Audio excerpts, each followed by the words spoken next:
बिस्मिल्लाहिर्रहमानिर्रहीम। अस्सलाम वालेकुम नादरीन, आप यूट्यूब चैनल देख रहे हैं। मैं इमरान खान हूँ। सुप्रीम कोर्ट ऑफ पाकिस्तान ने एक बड़ा हुक्म जारी कर दिया है। मैंने ये कल भी अपने वीलॉग में कहा था, आज भी सुबह ये बात हुई थी और मैंने इसको ट्वीट भी किया था कि आज का दिन एक बहुत अहम दिन है।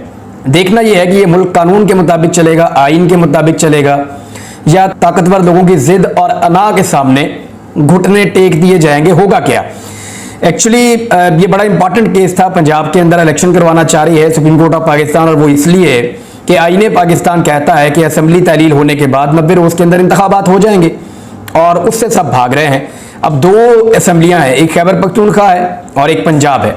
दोनों के अंदर इंतखाबात करवाए जाएंगे, और ये इंतखाबात तो करवाने ही पड़ेंगे, जितना मर्जी भाग जाएं, जितना मर्जी भाग लें, फरार इख्तियार कर लें। अल्टीमेटली तो इंतखाबात में जाना पड़ेगा। आज नहीं जाएंगे, कल जाएंगे, लेकिन इलेक्शन में जाना पड़ेगा। सुप्रीम कोर्ट ऑफ पाकिस्तान ने यह फैसला दिया था कि आईने पाकिस्तान के मुताबिक इंतखाबात करवाए जाएंगे, और उसके बाद से लेकर अब तक जो इस वक्त इंपोर्टेड हुकूमत है वो किसी किस्म का रिस्क नहीं लेना चाह रही इलेक्शन में जाने के लिए, और सुप्रीम कोर्ट ऑफ पाकिस्तान के फैसले की खिलाफ वर्जी कर रही है।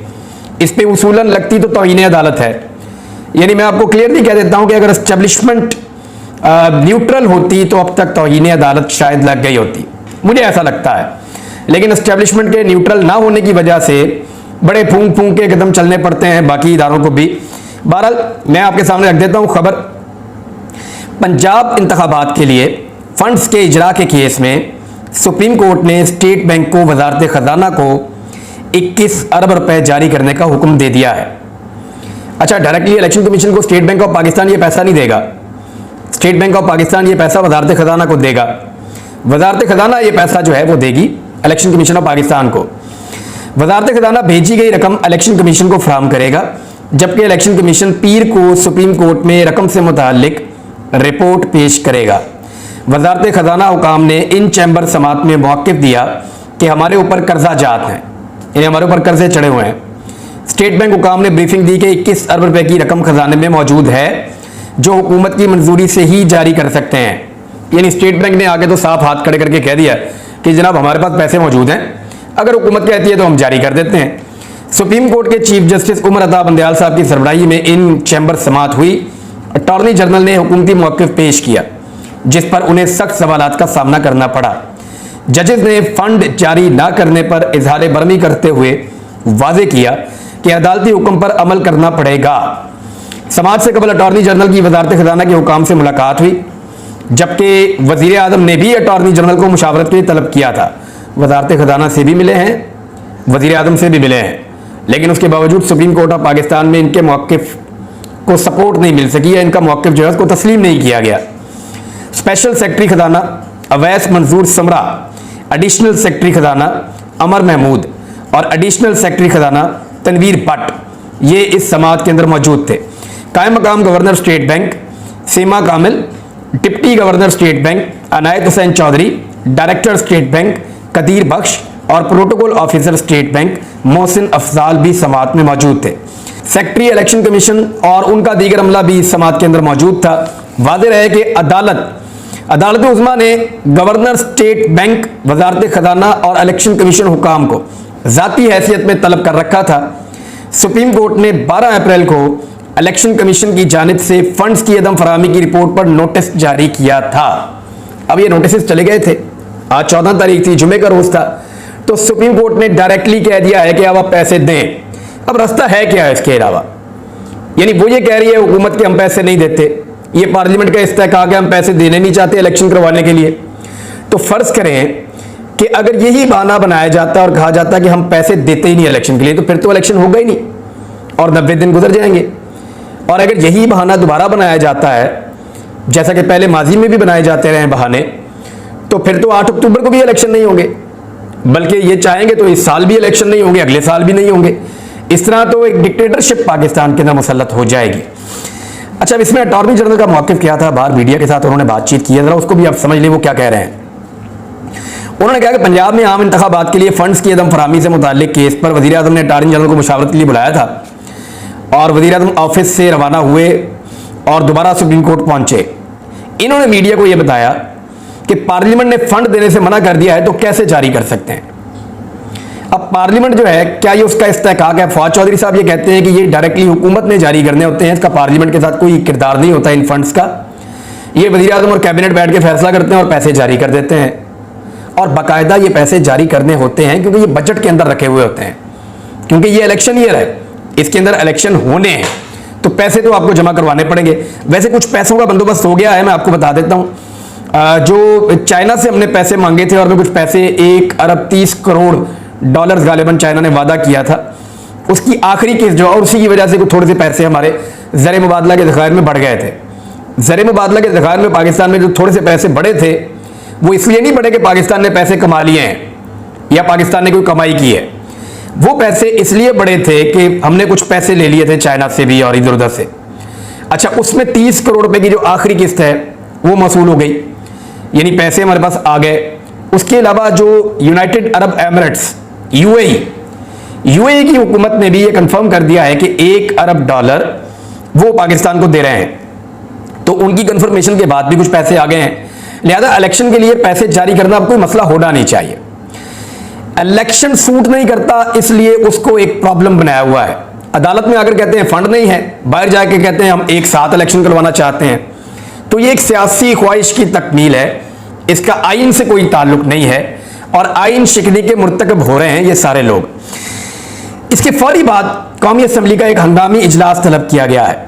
उसमें क्या हुआ मैं आपको अगले वीलॉग में बताऊंगा, लेकिन अदालत की तौहीन का एक लंबा सिलसिला है जो जारी है। अदालत के ऊपर बार बार अटैक किया जा रहा है और अदालत काफ़ी रिस्ट्रेंट का मुजाहरा कर रही है।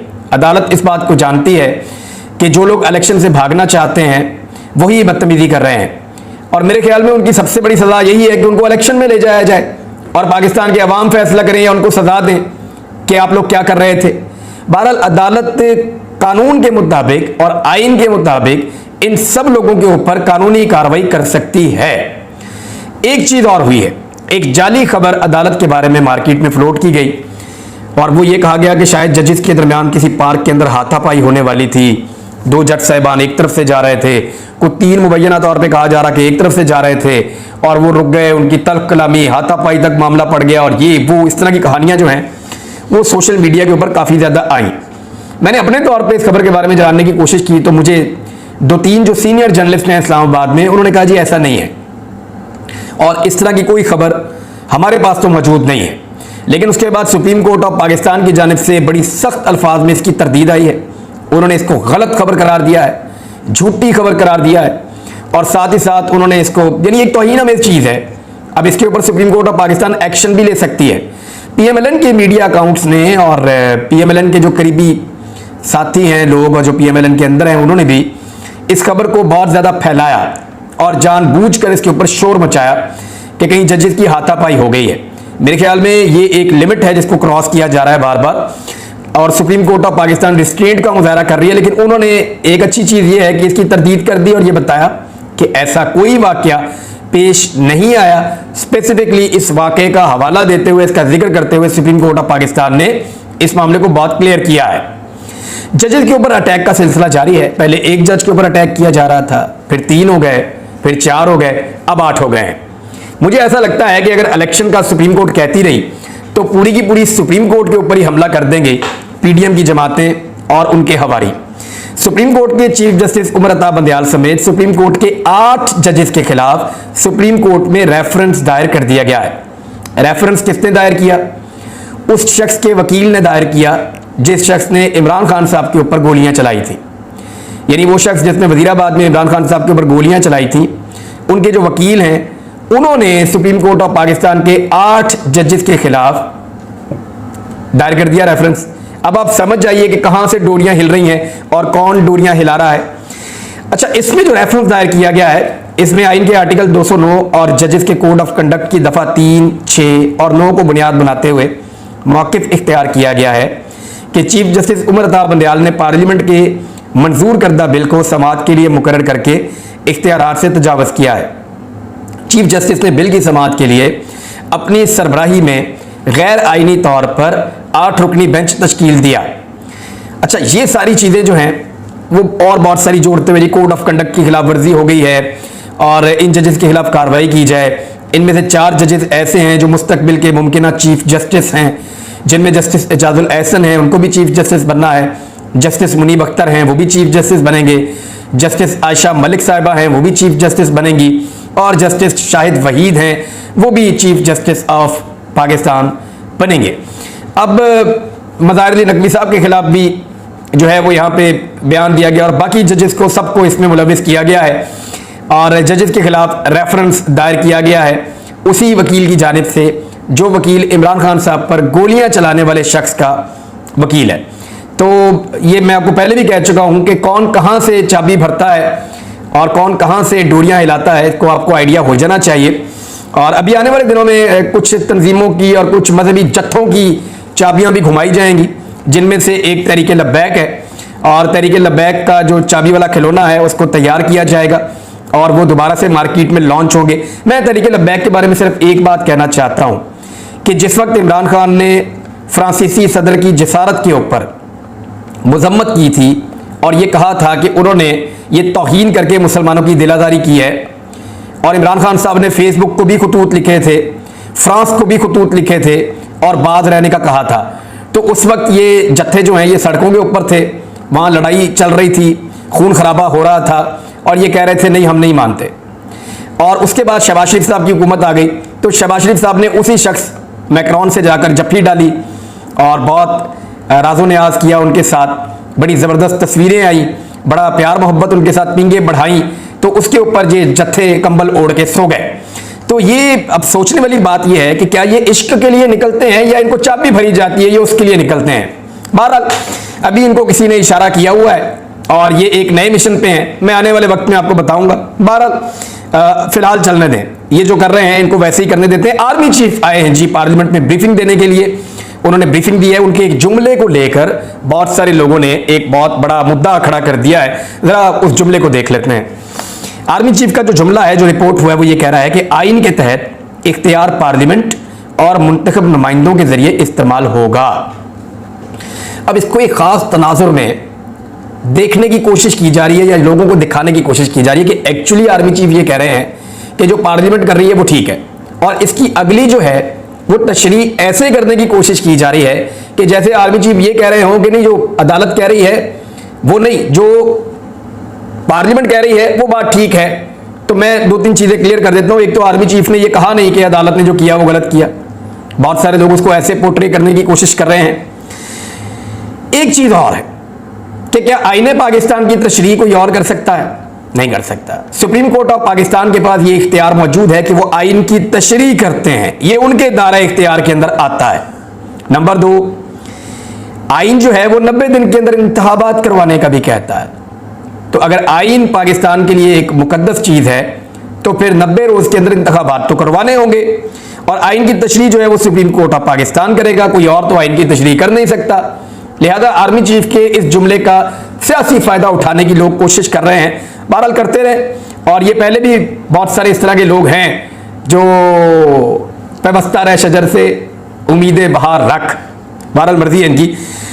आर्मी चीफ ने आइन बनाने वालों को खराज तहसीन पेश किया, जिन लोगों ने 1973 का आइन बनाया था, और ये ठीक है 1973 का आइन जिन लोगों ने बनाया था उन्होंने पाकिस्तान को एक ऐसे रास्ते पर डाला था जो पाकिस्तान को आगे ले जा सकता था, लेकिन मेरे ख्याल में इतना काफी नहीं होगा।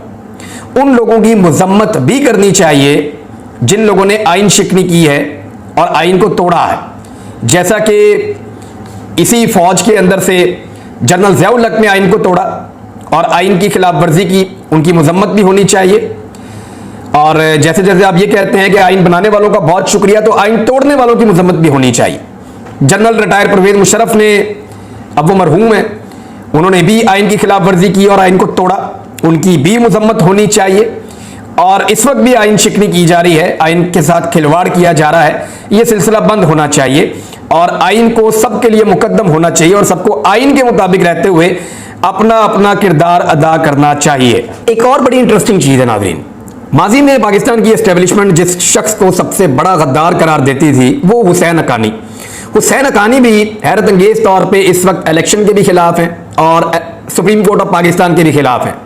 ये ऐसा दिखाई देता है कि आज एस्टेब्लिशमेंट, हुसैन हक्कानी, पीडीएम की जमातें, ये सारे एक पेज पर आकर खड़े हो गए हैं और दूसरी तरफ पाकिस्तान की आवाम खड़ी हो गई है। चीफ जस्टिस साहब से बाइद नहीं कि 21 अरब रुपए का जाती चेक लिख कर दे दें और हुक्म जारी कर दें कि कैश करो। ये हुसैन हक्कानी साहब कह रहे हैं, यानी वो भी अब सुप्रीम कोर्ट ऑफ पाकिस्तान के इस हुक्मनामे जिसके मुताबिक सुप्रीम कोर्ट ऑफ पाकिस्तान इंतखाबात 90 रोज के अंदर करवाना चाहती है, वो भी उसके खिलाफ बोल रहे हैं।